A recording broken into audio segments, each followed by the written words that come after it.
नारायणजी तपाईसँग सोध्न चाहन्छु म पैसाले कतिको बिगारिरहेको छ र कतिको चाहिँ सपारिरहेको छ जस्तो लाग्छ त हाम्रो देशलाई पैसाले चाहिँ बिगारेको छैन होइन किनभने पैसातिर मान्छे लागेर चाहिँ बिग्रेको हो नि त कानमा भनेर हुन्छ लिखित आउनु पर्यो नि उहाँले बोल्ने तपाईँहरूले टेबल ठट्टाउने कार्यपालिकामा पहिलोचोटि बस्दै हुनुहुन्छ कि के हो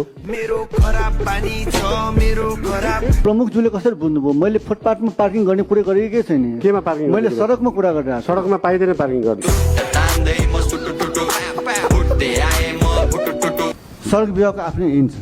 होइन हामी उहाँसँग सम्झने गर्नु सडक विभागको ऐन अनुसार हो त्यो हामीले गरेको काम चाहिँ सडक विभागको ऐन अनुसार छ हाम्रो संस्थाले किन काट्दैछ त्यो कानुन कारबाही गरौँला नि त कानुन कारबाही ढिला होला त्यहाँ काम पहिले भइरहेछ काम त ठेका लगाएपछि काम भइहाल्छ नि काम त ठेका लगाएपछि काम भइहाल्छ नि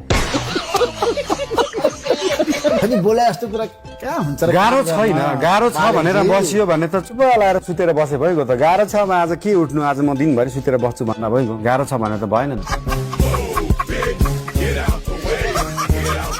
काम गर्न दिन्छ भने स्वतन्त्र व्यक्तिलाई काम गर्न गाह्रो हुन्छ काम गर्न दिने र नदिने भन्ने कुरै छैन नि स्थानीय सरकार हो नि त स्थानीय सरकार मेयरलाई काम गर्न दिने र नदिने भन्ने त कुरै छैन त्यो त सरकार हो त्यहाँ अपोजिसन बसेर त्यहाँनिर टेबल ठट्टाउने होइन नि त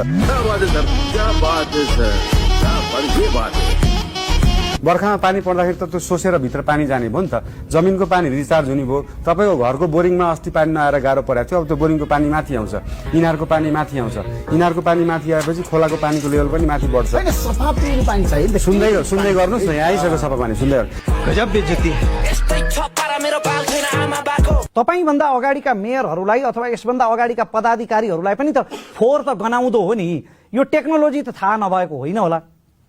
होइन उहाँहरूलाई फोहोर पनि गनाउँदो हो उहाँहरूलाई टेक्नोलोजी पनि थाहा थियो तर उहाँहरूको गाडीको सिसा चाहिँ यति बलियो थियो कि त्यहाँभित्रै पसेन क्या